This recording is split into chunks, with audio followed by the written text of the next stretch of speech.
I want this blue. I enjoy the blue. In Egypt, I saw the Rex. I loved it. Plus, here the photography. For photography, you need to be able to stay longer down there. You need to be able to do the stops.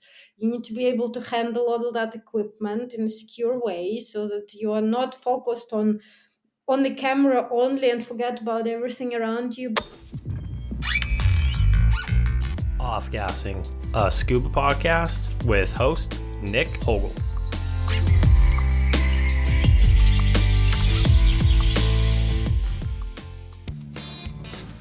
You might know her as the Underwater Panda. You might know her for her underwater photography.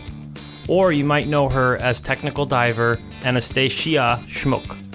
One of my first interviews this year was full of laughter and good times as I had the chance to sit down with her and hear more about her journey through the sport. Training with global underwater explorers, underwater photography, plans for the future, and how she became known as the Underwater Panda, and much more. Please enjoy.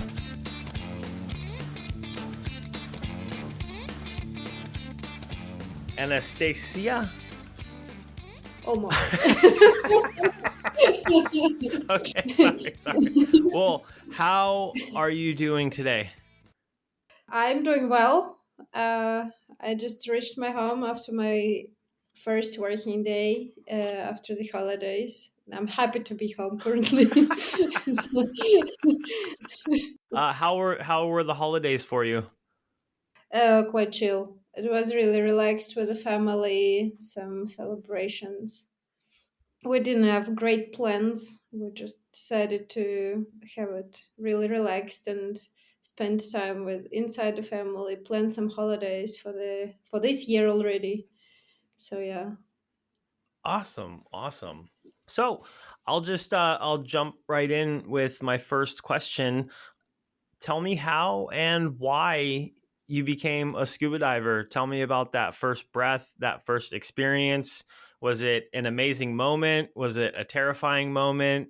Was it a this is all right moment? Tell me all about it and why kind of how it all led up to that moment. Yeah, okay. It all started with sangria.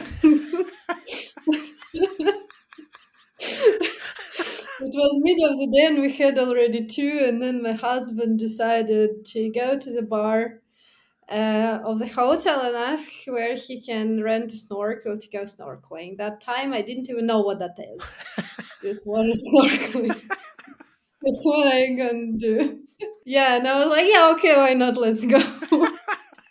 Yeah, it was on Madeira in a resort with some pension. I think it was only breakfast or something. Anyway, we went to the bar, ordered another sangria, and he asked the guy whether he potentially would have known where we could take some snorkel. The guy looked at me. I was like, I have no idea. Look at you. And he said, yeah, there is actually a dive shop. Go there, ask. They will advise. And he was like, oh, cool. So I can go diving because my husband was diving before. And we went down. The guy was really friendly, really nice guy from Germany, speaking Bayerisch, like really strong Bayerisch. And at that time, I was able to speak some German, but not that one. So yeah, and this is how actually we ended up booking dive for my husband and a DSD for me. I didn't even know what that is. I just said okay. And so the next day I came. He said there's gonna be 2 hours of theory or something, or 3 hours. I asked to switch to English because it would be easier. Then there was pool session where you need to take off the regulator, take out the mask, like try all these things. And then there was a try dive in the Atlantic Ocean. Like house reef, nothing hard or anything, like not of a thing. And that's how it was. Basically, I got the theory. Then we went to the pool. I had like literally no problem taking off the mask, taking off the regulator, all that stuff. Like, all these horror stories that people got panic attack. I know it only from the stories. So yeah, and then the guy was like, yeah, okay, I see no problem. Let's go inside. And then we spent almost an hour in the water. Went down to 12 meter. and I came back with half a tank full, and the guy said, "You have to do the course."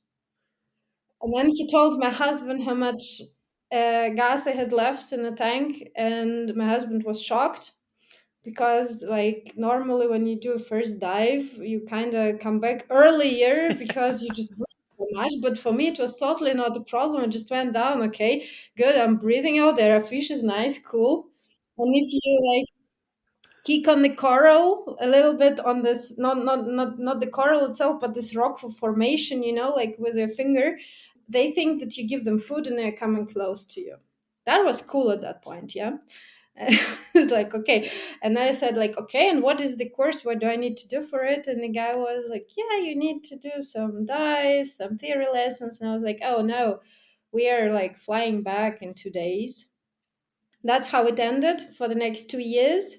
It was 2016. And then there were 2 years without the water because I decided to go for a driving license first. That was the fucking great idea because I wouldn't have come to it otherwise. So yeah.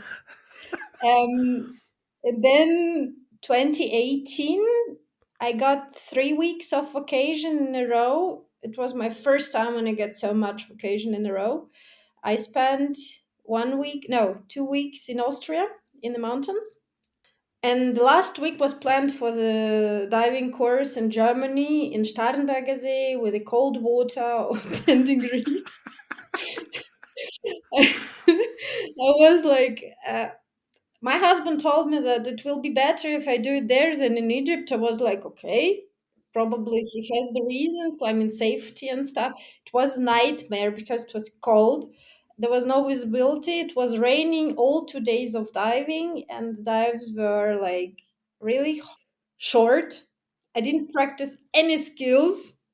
And after that, I got like, I mean, I passed the exam better than anyone else in the room, even though the German wasn't isn't my mother tongue or anything, and my German skills were really limited, like really limited. Still, I somehow passed it. I got my card, and then I said, I will never do it again. Oh, really? So when did that all change? And then I went to the next very week. I went to the business trip to Moscow for 4 months, and I started to just Google around because I was like, I remember diving being not so horrible actually. so I Googled a bit, and there was a possibility to dive in an aquarium in Moscow with some turtles and stuff. And there were funny stories of the turtle that was biting the divers because it was a very unfriendly turtle and stuff. And so I just went to the office. I was like, hey guys, I want to try. They said, no problem. What's your experience? I was like, 4 dives, it's 15 minutes, and I'm open water. And they opened their eyes like, what? I was like, yeah, I probably will need some help. They said, like, yeah, okay. I mean, you could see in their faces that something is wrong, but I couldn't detect what. So they said, yeah, sure, okay, let's do it. Then I did dive in the aquarium. I do have pictures with a biting turtle. And then after that, I was like, wow, that's really cool. I need to do more. I went to this office and I was like, and what is the next step? Advanced open water. What is it? How can I do it? They said, yeah, you can do it here in the local lake. Local lake in Moscow isn't better than the local lake in Germany. The visibility is same shit. Temperature, same cold. And advanced open water you can do only in a dry suit. So I was like, yeah, sure, why not? What can possibly go wrong? And this is how I signed up for an advanced open water with in a dry suit, having 4 log dives in the logbook. The guys in Moscow, they were not really amazed. At least I got two instructors. One was giving me the pool sessions and the theory, and the other one was giving me the open water. And the one with the theory, he looked at my profile and he was like, we'll see whether you make it. Maybe we will have to start from the very beginning. I mean, I was like, whatever, do it.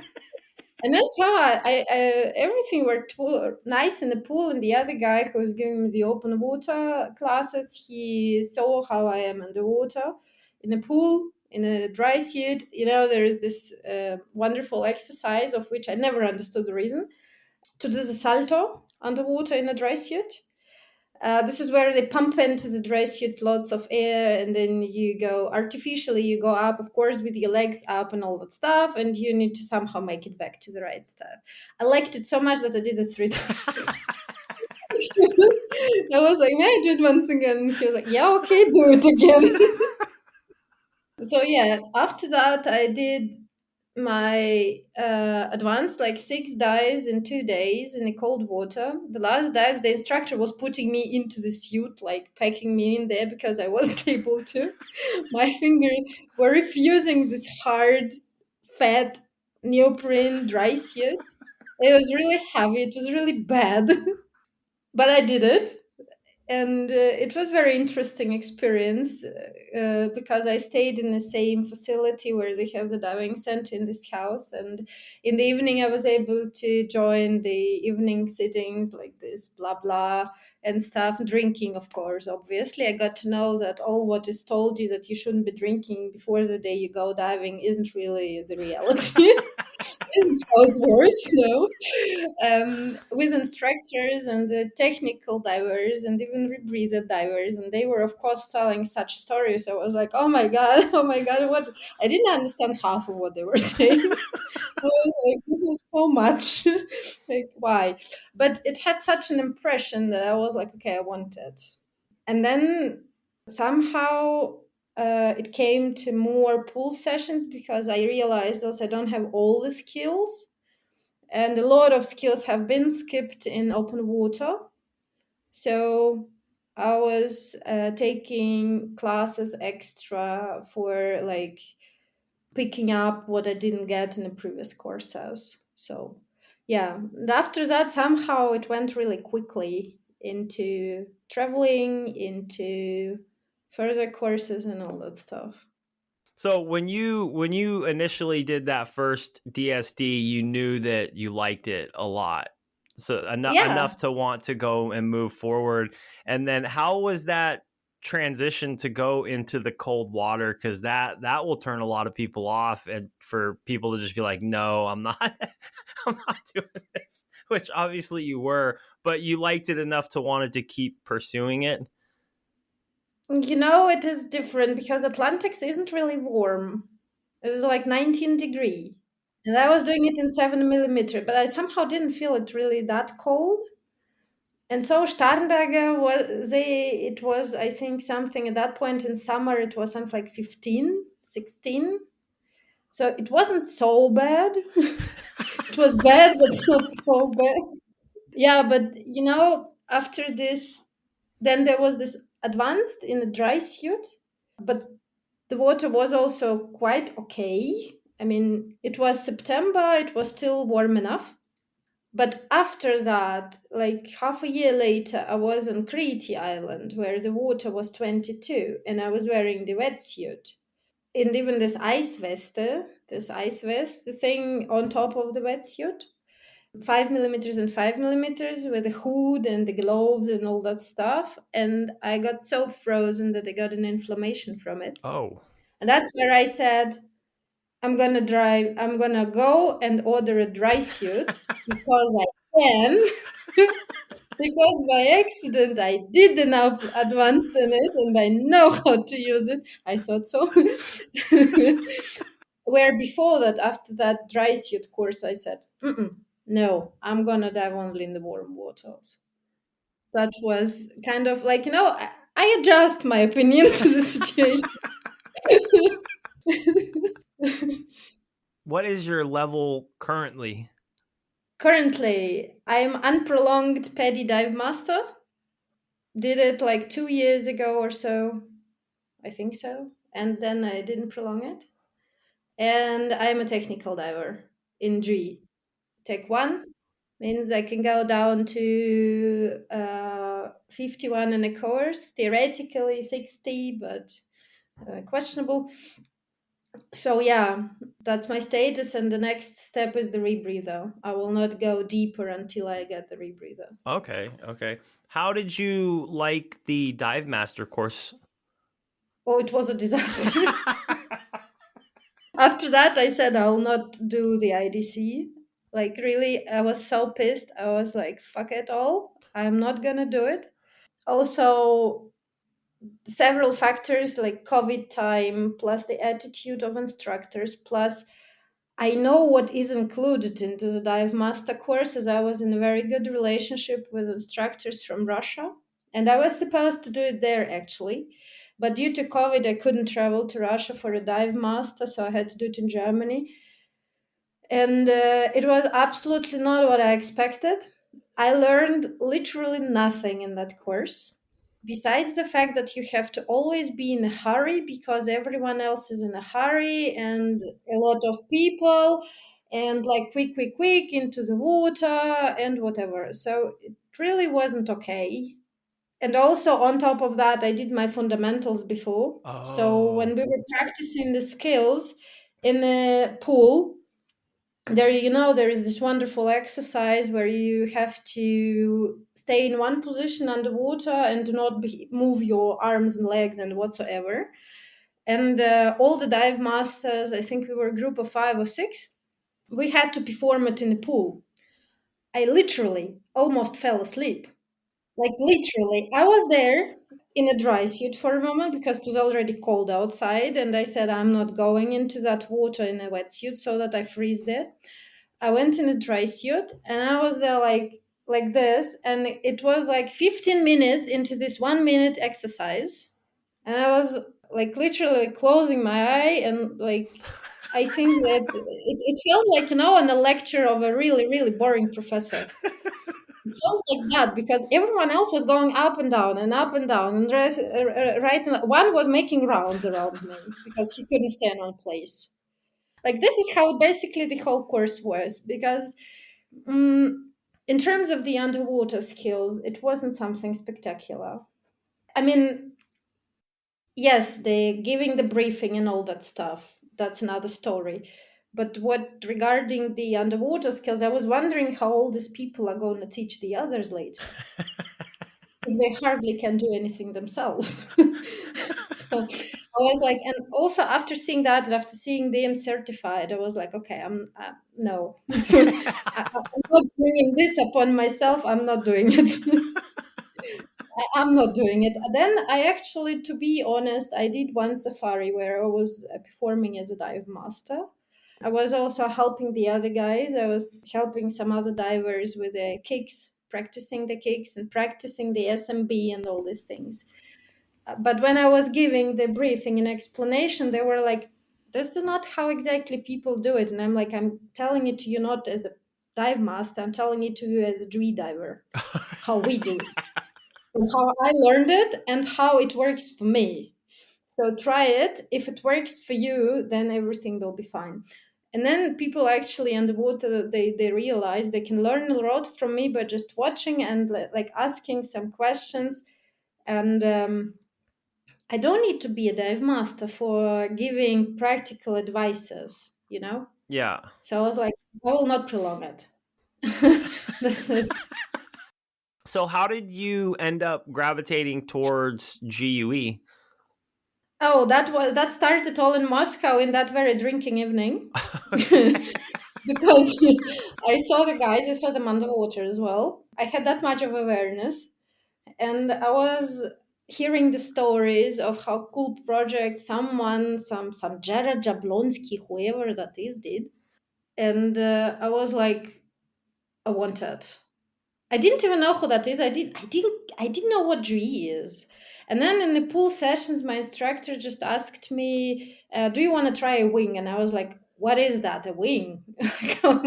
Like, I'm like, "Wait a moment, I'm just getting familiar with all that, and you are and you're asking me about some wing." And she was like, "Yeah, it's kind of the jacket, but it's better.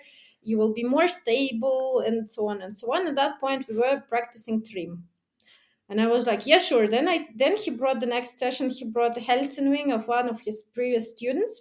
She was approximately same size as me, so it was fitting okay. No any extra adjustments and stuff. I tried it and I was so amazed. I was like, I will never dive this jacket again. I mean, I did dive the jacket again, obviously, because I didn't have my own. But the moment I bought the wing, I was like, never again. The whole my dive master course, I refused to dive the jacket because I said that it makes no difference.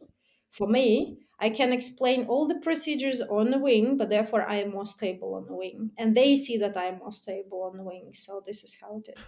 And then, of course, he brought the wing. And I was like, what is this? And while he was explaining me all that stuff, somehow the discussion came to Jui. And then I also, you need to know that in this open water sessions that we had in the advanced, he had the DIR configuration, long Oh. hose, backup regulator, lamp, and such stuff. And I afterwards, after this wing and he was also diving a wing, yeah, not a jacket, and a dry suit, obviously. And then I was asking him like, what is all that, and why do I have this yellow thing bubbling around? Which I never know where it is, and you have such everything like smooth and nice and all that things. And he was like, yeah, there are such things like DIR, they're like this GE stuff, they teach it like also directly in the monotank configuration. And I was like, wow, cool, I need it. That's it. And then I came back to Hamburg, and I knew there are a couple of guys from some diving weekend I had in Hemmoor. And I wrote them and asked, hey, can you possibly know whether someone here is teaching GUI? And someone here who can, no, so first I was searching for someone who is selling the dry suit. So they advised me a guy, Kite Kreitner. I went to him. I spent 3 hours of his time torturing him with questions about the dry suits. In the end, I did order one, not from him exactly, but he said where to go to order and stuff. And later, when I asked the same guy from the weekend about the GE instructor, he also said, like, go to Kite. I was like, the same Kite? And he was like, yeah, go to the same Kite. And I was like, what shall I do to get a fundamentals class from you? Like, hi. I almost forgot to write hi. It was that bad, yeah. So basically, then we scheduled the fundamentals. Then COVID came, we had to reschedule and all that stuff. But from the moment I ordered the dry suit, I knew I will go for GE. Even earlier, before that, I knew I will go for G. It was just a question of time. Did you so when you took the course, how did you find it? Was it difficult? Was it easy? Fundamentals. Yeah. Oh, it was awesome. I still consider it one of the best courses I had. One of, because there is another one and was also cool. This course is very special, because to fundamentals, people come who already know how to dive, or at least they think so. Some of them are very sure that they know how to dive, and they try to prove you that they are diving better than you teach them. That's also very interesting to watch. Because like speaking everyone can, underwater will show everything. You cannot hide underwater. It's very true. So yeah, to me this course was hard. On the third day I was really close to give up. I was crying. I was struggling with myself because I have really high expectations from myself, and that was a big mistake. Even though I tried my best to come to this course with no expectations to myself, I failed at it. I was really close to just stop it and don't do anything and just kick it. But then on the fourth day, when things started to work, I was like, wow, I can such things I couldn't imagine I could before. Everything I was struggling before with, everything I had questions about, and even more has been answered. Like, on each my question, and I'm really good in asking really, really bad questions and hard questions, they were all answered. And that was actually for the first time like this, because previously, like, pretty often I was hearing something like, because, or experience, like that isn't really satisfying. The experience answer isn't really satisfying. I need to hear facts, I need to hear some controversions, I need to hear some pro and contra so that I can analyze myself and understand why exactly this. And this is what Jui gave me. There was no question left without having a clear answer and understanding why exactly this way. Yeah, no, I recently as a well last year at this time in October of last year I took the fundamentals course, and Oh, yeah, I really enjoyed it. I got a rec pass. There was a couple things that I need to work on, but I'm actually going to go back in March of this year to try to upgrade to the tech pass. oh, Yeah, no, it really.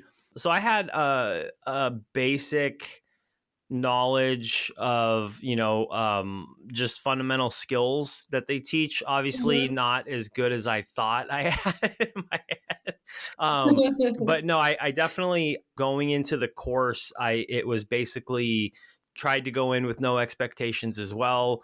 Obviously, there's always some expectations, but as I was speaking to when I was speaking to the instructor before the course, I was telling her like, "Hey, I'm coming into this course expecting not to pass because just hearing about GUE and the Yeah, high the high standards, and then yeah, I had a lot of misconceptions going in as well. So I told her I was like, I'm not expecting to pass. My biggest goal is I want to see what needs work, what I'm good at, and where the path to take. And no, I really enjoyed the class, but by the end of day one, I was exhausted. I was absolutely just yes, exhausted, and I've told this story a couple times, but because they're just kind of having you run through drills and skills, and I feel that I'm pretty good with my back kick. Like I felt like that was something that I got down pretty good, and after doing all the different finning maneuvers or techniques, I should say, she's like, okay, we're gonna do some back kicks, and my legs were so tired that like I literally like my mind was telling my legs what to do, but it just couldn't complete the action because my legs were wow, just so tired. But you wow, feel like good, like I mean it's you're just going in. But yeah, it was just an exhausting day. But by the end of the course though, it really I feel like it's they don't break you down and then build you up, but like the first couple days I was like, man, this is exhausting, but by the end it's such like a high because you're just yeah, like, man, look what we've accomplished as a team. And then just to be able to see the instructor take three different levels of divers, and by the end we're all working as a team, was a pretty amazing thing to see. Because so I went and I took the course. Me and my girlfriend signed up because she's a newer diver. I've been diving for about 7 years, and then there was a third student. I think he was somewhat newer too, maybe like a year in or something like that. So just very different levels of divers, and just to see by the end we're all working as a team was absolutely amazing. It was a really fun, just kind of eye opening thing to where I was like, yeah. So what's the next course? Obviously I have to upgrade to the Tech Pass, which should be fun. Really looking forward to that. But yeah, no, I really enjoyed the fundamentals class. yeah. It was like for my husband. I mean, he wasn't so much into diving when I started in 2018 because he got another hobby and he was spending all the time for it. So I was even traveling alone for quite a while because he wasn't really into diving. And then once he decided to have that one dive with his old equipment, some old wetsuit and stuff, and him were with us. It looked like from the old videos and films from Cousteau. Like not that old, but like in that direction. One dive, and he changed his mind completely. He signed up for the dry suit course, and then he was like, "What was that course you were doing before that?" And he signed up for GE, and for him it was like this. His two buddies, they were full cave, whatever thing, divers. They were like unmovable in the water. They were so stable, and him with 4 dives in a dry suit, like really fresh. And he did fundamentals in Switzerland, and it was really hard. He also pulled it through. He finished the course with provisional, and it took us a year to bring him to rec pass because of the COVID and all these things. We didn't always have time to refresh, and he got explicitly permission from the headquarters that it's allowed. I Oh. think it was something like that, or he talked to instructor and instructor requested something like that. So it was really complicated because they normally give you only half a year, but due to COVID, they somehow prolonged that. Okay. And then he got the recreational in 1 week, or to be exact, 3 dives. He got the tech pass. Oh, okay. Okay. That's awesome. And then the next day, after getting the tech pass, we did together the tech one. And that was the next awesome course that I had. That's why I said fundamentals one of the best. The tech one is also one of the best. These two, this was just, it was just another level. And tech one was really cool on another level. It was so much fun. Like none of the days went without laughs. And in none of these days, I was ready to give up. I was rather more like, even though at one point the instructor told me, do this, and I'm serious about it. And when an Englishman, like real Englishman and gentleman, is telling you, and I am serious about it, you fucking have a problem. Because, like, you're really like screwed. And one more mistake, and you fail the course. And he told it to me in a valve drill when there was an imitation of the leakage. So I was like directly closing the right one, like immediately at the moment I heard the leakage, where I had to listen first. I was already closing the right one without this was a mistake that I was constantly doing from dive to dive. And he said, "I'm serious about it. Start listening." Haha. So yeah, that was the tech course. But yeah, fundamentals is one of the courses where people are coming after that. They're like, that's, I learned diving in you, a lot of them say. I hardly saw any diver who would say that fundamentals is not interesting course, and they learned nothing. Like, there were very arrogant people who were saying like, I could have learned all that without fundamentals as well. And I'm like, you could. No one say you couldn't. No one say you couldn't. No. There are also people who are coming to fundamentals, and what they wanted to learn in fundamentals is a back kick.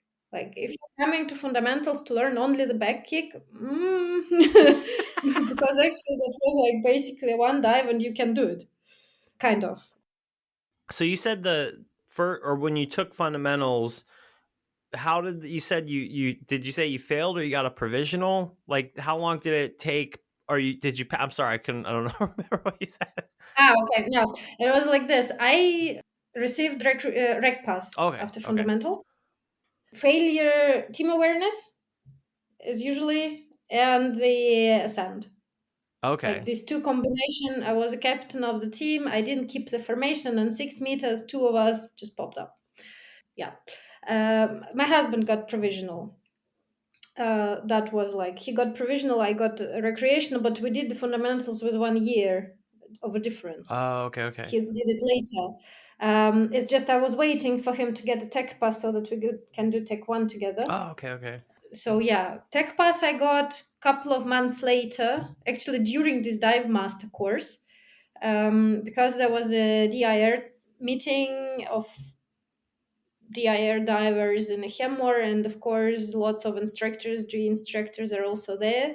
So you can grab someone, kind of, and hey, say, hey, I want to have a tech upgrade, and that's what I did. So I basically caught kite. I asked him whether I can do a tech upgrade this weekend. He said yes, sure. And tomorrow I go with another guy who also wants a tech upgrade. You can join us, and that's how I did it. Oh, And okay. after this tech upgrade, almost 1.5 years passed until I did my tech one. Okay, okay.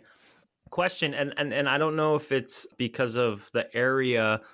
Did you want to go the Tech 1 route as opposed to the Cave 1 route? Because once you get your Tech Pass, you can kind of go either way, right? Yeah, I have a story with the caves. I'm still finding my way towards the caves. I felt like really, really uncomfortable in the cave. I Oh, sucked the air out of the bottle so fast, and I couldn't explain why. It was, with the time, it got less. Plus, I got used to going into the racks, into the engine room and stuff, and still in the engine room, I don't feel comfortable. I am stable, I'm not panicking. I don't suck the air anymore, but I still don't feel comfortable. That's why, and like, I mean, come on, Rex. It is obvious. We went to Malta. We spent the winter. I called it lockdown refugee winter because we ran from Germany to Malta because they didn't have all these masks and all these stupid rules and stuff. And you could dive there. I mean, come on. Anyway, everyone is anyway sitting in a home office. What's the difference where I'm sitting in a home office? That was my flow of thoughts. Yeah, we went to Malta. It was best time of my life at that point. Felt the same way, and I was diving Rex in my range of 30 meters, though I had a Tech 40 already at that point. I did Tech 40 somewhere in between for fundamentals and like all that stuff. Yeah. So I saw the Rex. I took actually the case for the phone, this dive folk. The very first version of Difolk I was possessing, and I was making some photos and videos with that of the underwater. And I was like, Rex, wow, cool. That's not like this wooden boat that is sunk on the bottom of the lake, but it was like really big, massive piece of metal. And this is how it actually comes to the point also that I want depth. I want this blue. I enjoy the blue. In Egypt, I saw the Rex. I loved it. Plus, here's the photography. For photography, you need to be able to stay longer down there. You need to be able to do the stops. You need to be able to handle all of that equipment in a secure way so that you are not focused on the camera only and forget about everything around you, but you can do all that. And that was very promising in a Tech 1 because the guy was also a photographer, the instructor, and he made me to make a promise that the first 10 dives after the Tech 1 are going to be without the camera in my hand. First 10 Tech dives. Um, I didn't completely keep this promise, but the dive was not really tech. Basically, the next day after the tech dive, we went after the tech course. I went with the friends of him to the Farood wreck. They were on the rebreathers, and I was on the open circle. And with the stage, it wasn't planned to have any decompression. I just wanted to practice the stage handling again, even though I was familiar with the stage before, but still. And then the agreement was the following, that we are doing the dive without decompression. We are coming to 21 meters. I'm giving the camera to the guy. He's taking the camera. I'm doing all my switches and all these things. And then he gives me the camera back. What happened was that I basically clipped the camera off and switched to the stage and did all that stuff. And of course, I did photos during this dive. And I remember publishing this photo and then receiving a message in WhatsApp like, I told you no camera. So, like, it is just, it is just passion in your head that like leads you to choose the path. I didn't say no to caves. I just said it's gonna be later. Same as rebreather. I tried rebreather directly, like not that long after fundamentals. Actually, I tried it. I said yes, but not now Okay, okay. because I know my limits. I know I'm not ready for a breather now. After the last year of diving tech, doing tech dives, multiple tech dives, I said I am ready for a rebreather now. Now I Okay. can. But at that time, it was like this caves, no. In comparison to my husband, who said directly after fundamentals, I want to go caves. And he did take one only for me. He doesn't really need all that stuff. He wants to go for caves. So I kind of owe him. So I have to go for cave one. That's not a bad trade-off. Yeah. So you obviously got more into photography. What do you shoot on now? My camera. I have a compact camera still. It was a decision of, I could have taken a crop. I think it was crop, yes. Crop setup, take over some used one. But I was like, I'm not sure I'm going to make it so much. So I decided for a compact, but with a flashlight, with all that stuff, with arms, all this setup. It was actually a gift from a husband to me after the first Malta trip. He gave me the camera, the housing, the flashlights as the first, like basically the first setup that I got was a gift from him. On top of that, I bought extra then some the lens and all these things. But the idea behind it was that the compact camera isn't so complicated. You can shoot macro and wide angle with the same basically camera and all that things. It isn't easy, absolutely not. It has its limitations, but it is also a good starting point where you get to know your abilities. And at that point, we said, like, currently the camera can do more than me. Okay, okay. Now I'm slowly coming to the point where I can say, okay, now it's time to replace it. I do want to replace it. I know that I can better with another setup. So the compact was a really good solution for a beginning. A lot of people go for Olympus, which is also okay. I decided to go for Sony RX. Okay. But it has its limitations. The deeper you go, the more sensitivity you need. And the current setup allows me to pull up the ISO for like 1.5K, maybe. Oh, okay, okay. But then you have so much grain, and you have so much noise that it is really hard to work on such pictures. And that makes making photo on depth of 50 meters very complicated if you want to have the quality. I mean, if it is a really close by and a dark background and like portrait photos or stuff, no problem. Whatever depth, it's not a problem because you anyway have flashlights. Diver is your object, not something else. But if you're making wide angle photography of the full rack and stuff, like you just need the sensitivity, you need a proper sensor. And that requires, of course, full frame. Yeah. Do you have your eye on a full frame camera? Sony. I'm gonna stick to Sony. It's gonna be the not the fifth, the fourth. The fifth I cannot afford. It's gonna be the fourth. Standard setup pretty much for a wide angle photographer. Oh, okay. I'm gonna stick to my flashes that I currently have from and yeah, I'm not exactly sure rebreather or camera because I end up with the same sum for this and that. So hard choice,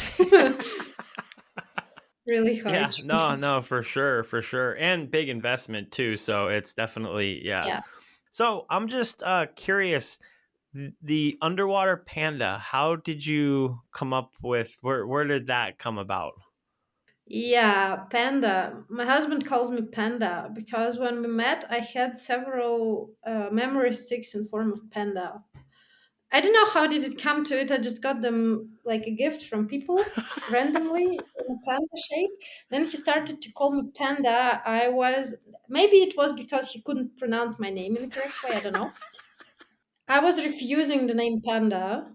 Then then there was some. I think there was some birthday of some diving club where they were making the masks, the custom masks, my first custom mask. And they created the panda on it and some motto under it. So I had my mask with panda. And then when I was buying my first dry suit, Santi launched the Silver Moon. I was one of the first buyers of the Silver Moon in the northern Germany. And when you wear a silver moon, tell me it looks like a panda. It looks like a fucking panda. So at that point, I even stopped refusing it because it makes no sense. And so I had a mask with a panda. I had a silver moon, and like everything was. Then I after that I got white fins because it fits and all that stuff. So yeah, it's kind of like unrefusable. Okay.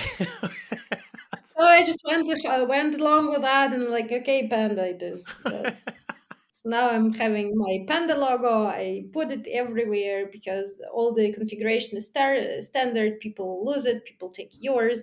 I have a panda on it. No one takes panda. You have a panda suit now too, don't you? I do. The kigurumi actually is with me since 2019. When I went, I had the safari in Egypt. Actually, my first safari in the Silver Moon as well. This is where I also did the tech photo. And then the last day of it was the Halloween. So everyone was supposed to bring some costumes for the Halloween. And the guys from Russia, so it was an idea of my instructor. He was like, just buy a panda kigurumi. And I ordered a panda kigurumi. And I was diving it underwater as well in a dry suit in Egypt. Then I was diving it in Egypt on another occasion. Recently, I was diving it in Switzerland. That was the most stupid idea of my life so far. Never do it. Never, never do it. Never dive kigurumi in the dry suit. Never. It is a bad idea. So yeah, but panda is all around me. I even have this wonderful guy here. I mean, with a twin set. Oh, look at that. Yeah, a friend of mine, she saw it in a dive shop in Zug, here, not that far away. And she was like, she sent me a picture. She was like, shall I take it for you? That's awesome. And then shortly before that, I also ordered this wonderful girl that is a doll, handmade in Russia. You see the logo also, and they made even the logo on a mask. So they made it like they explicitly created the white lamp, the regulators, the white suit, like a silver moon, and all these things. Also with the twin set, because the woman was familiar with creating the dolls for the classical recreational divers, but she had zero idea about the technical configuration. I had to explain to her all that stuff. But yeah, so yeah, I have a lot of such things here around. That is awesome. That is awesome. So any what are your goals for 2024? Survive. True. I don't have higher goals after the last 3 years. Like starting from 2020, my goal of the year is always survive it. Just please survive it.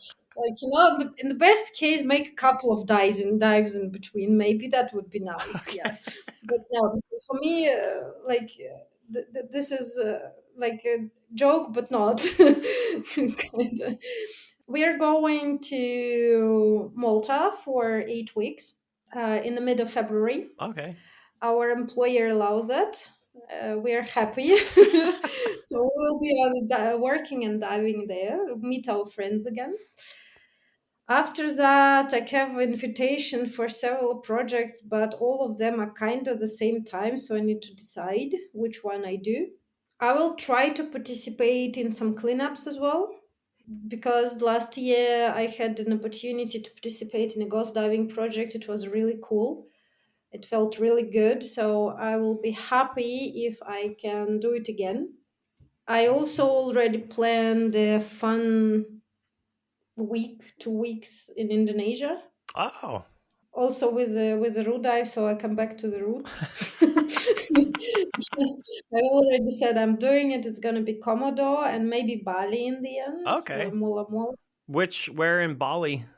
Komodo safari. No, no. So you said Komodo and Ah, then in Bali, yeah. you mean? I have no idea. Don't ask me. I haven't been there. I know Red Sea. I kind of know Maldives. I know Malta, but I have no idea about Indonesia. That's why I went there with people whom I know, whom I trust. I Okay. know that it's going to be awesome.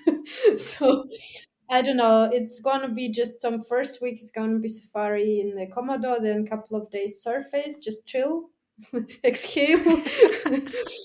And then there is going to be some daily dives. I don't know. Okay, okay. In Bali, I could recommend or I would recommend Ahmed. Ahmed is especially if you like macro. There's a couple of wrecks. Nothing like the some of the stuff that you've seen. But Ahmed is a really nice area, and it's mellow. I mean, I guess it depends on what you're looking for. It's just Ahmed is kind of it's up to the north, so it's a lot quieter because there's the different types of people that go to Bali. Some people just want to go there Yeah. and party and just kind of hit that party scene, maybe do like a couple of fun dives. But Ahmed is really really nice, and then there's a huge like Nusa Penida, Lambagan, I Chenigan. think I've seen these names in the program. Huh? I think so. But yeah, either way, you'll have a good time. You'll have a good time. I surely hope so. These last years, they taught me one important lesson. Don't make high plans, don't have high expectations, and it's going to be good. That's true. So, I know I signed up for 2 weeks of diving in Indonesia. I do remember reading the names that you said before, but I'm not really sure what it's gonna be. I decided to just wait and see. Yeah, yeah, Well, yeah. it's No, okay. that's It's gonna be like my husband always says, like, don't chill. It's gonna panda out. And I'm like, okay, it's gonna panda out. It's somehow gonna panda out. That's funny. That's funny. Yeah, no, I absolutely love Indonesia. It's my favorite place in the Yeah, whole world. I definitely think you'll have a great time there. I'm afraid I love it too much. But no, this has been awesome. I well, for I was gonna say I want to thank you for coming on to the podcast, but my last question that I wanted to throw at you is, what advice would you have for somebody from just kind of like the typical industry recreational background that is going in to take a fundamentals course? What advice would you give to that person? Relax and enjoy. Like the first in particular. Relax. I mean, get enough sleep, don't drink alcohol. Here for real, don't drink alcohol. Relax, don't have high expectations on yourself. Go there with an empty mind.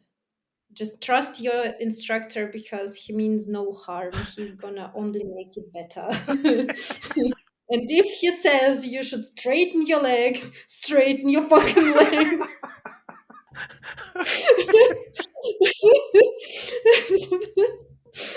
Oh, okay. I feel like that's good life Yeah. advice.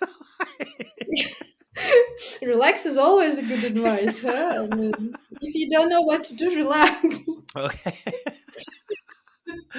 Well, once again, I really, really want to thank you for coming on to the podcast. This has been absolutely wonderful, and happy New Year. I hope you have a wonderful year full of lots of plans that actually go through, and hopefully it's not like the last few years or the COVID years. We'll call it. So, Oh, these were good. I spent nice winters on Malta yeah. diving. Well, I hope you have a wonderful day. And once again, thank you very, very much for coming on to the podcast.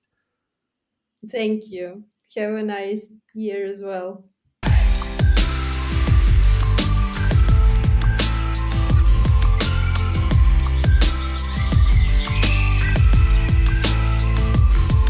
Off Gassing, a scuba podcast.